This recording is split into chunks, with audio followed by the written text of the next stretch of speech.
ऐसे गजानन हैं कि यदि आप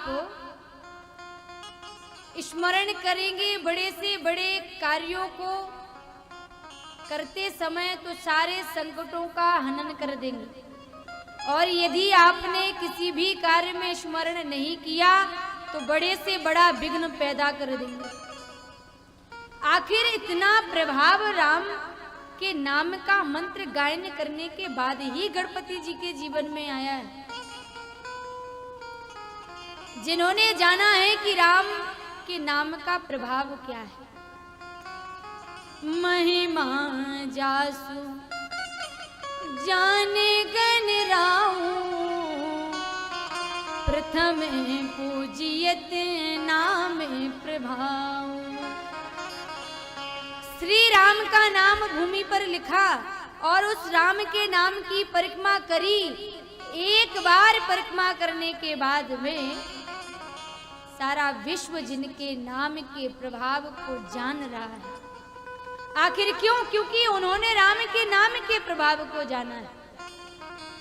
उन्हीं के नाम के प्रभाव के कारण गजानन सारी सृष्टि में प्रथम पूजे जाने वाले एक अद्वितीय देवता हैं। और नाम की महिमा का वर्णन कब तक और कहां तक किया जाए। हरि हरि कथा विराजत बहनी, सुनति सकल मुदे मंगल देनी।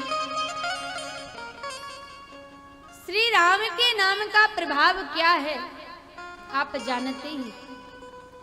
उल्टा नाम जपा जग जाना, वाल्मीकि भई ब्रह्म में समाना। वाल्मीकि जी महाराज व्याधा थे। राम का नाम शुद्ध जिनके मुख से निकल ही नहीं रहा था। अरे भाई, आप राम राम राम राम कहना ना जानते हो चल जाएगा।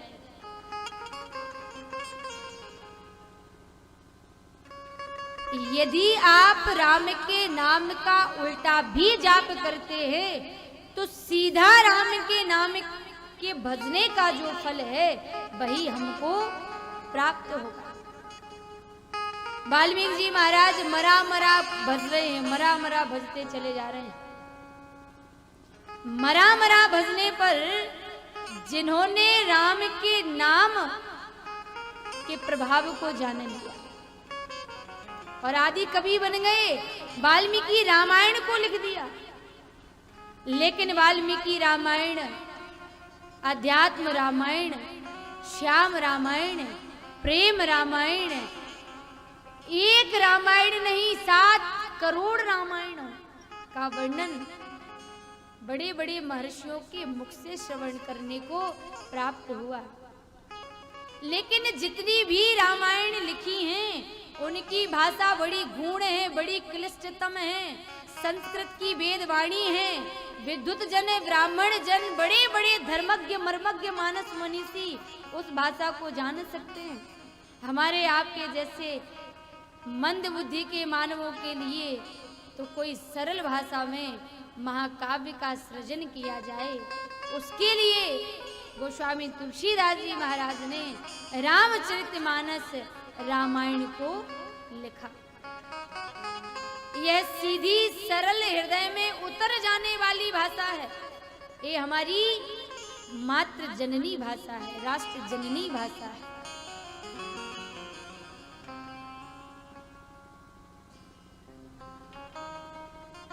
वंदहु राम नामे रघुवरे को, हेतु कृशानु भानु हिम कर को।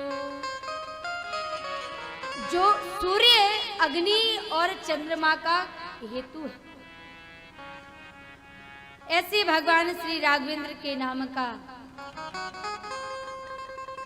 वर्णन गोस्वामी तुलसीदास जी महाराज ने किया है।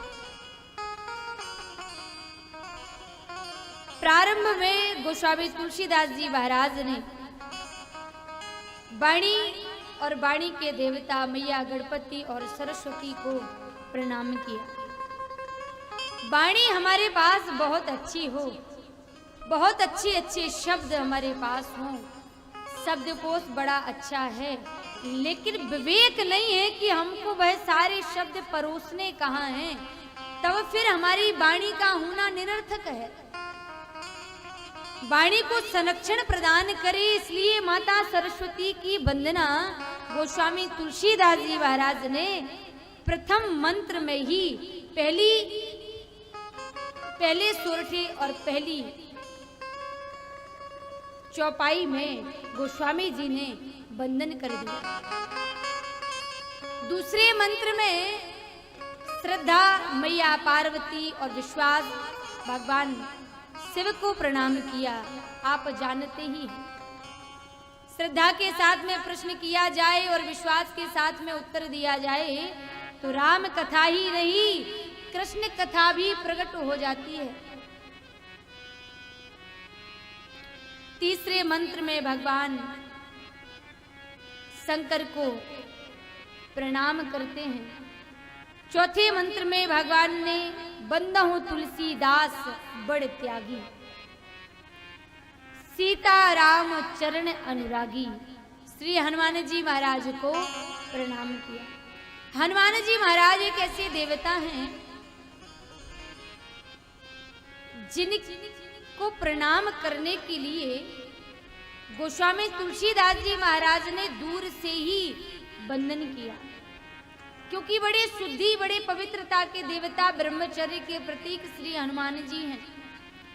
और ऐसे हनुमंत को सामने से पास में जाकर के छू करके प्रणाम करने की सामर्थ्यता नहीं है, इसलिए दूर से ही प्रणाम करते हैं बाबा तुलसीदास जी महाराज। और तब से परंपरा बन गई कि कोई भी हनुमान जी महाराज के पास जाकर के उनको छू करके प्रणाम नहीं करे। तब लोगों ने कहा कि महाराज हनुमान जी के पास में स्त्रियां दर्शन करने नहीं जा सकती हैं और अन्य लोग दूर से ही प्रणाम कर सकते हैं। ऐसी परंपरा केवल शुद्धता का ध्यान रखने के कारण ही बनी है। ऐसा नहीं है कि हनुमान जी को हम प्रणाम नहीं कर सकते, उनकी सेवा नहीं कर सकते, उनके पास नहीं जा सकते, ऐसी कोई रीति नहीं है। बस हमको शुद्धि और अशुद्धि का ख्याल रख करके उनको प्रणाम करना है।